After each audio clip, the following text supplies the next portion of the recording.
هي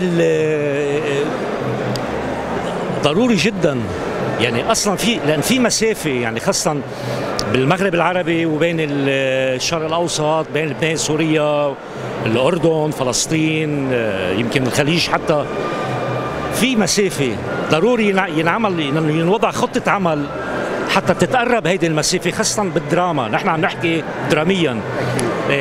بقى ضروري هيك مهرجانات هي بتساهم انه نتعرف على بعضنا اكثر وينوضع خطط ونشارك سوا حتى نبعد هيدي المسافات.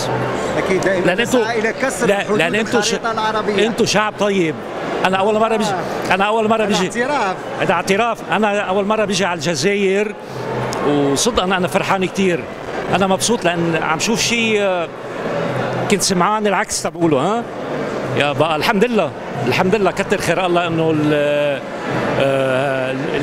اللي شفته جميل جدا. اكيد، والاجمل وجودكم هنا يا بيير داغر.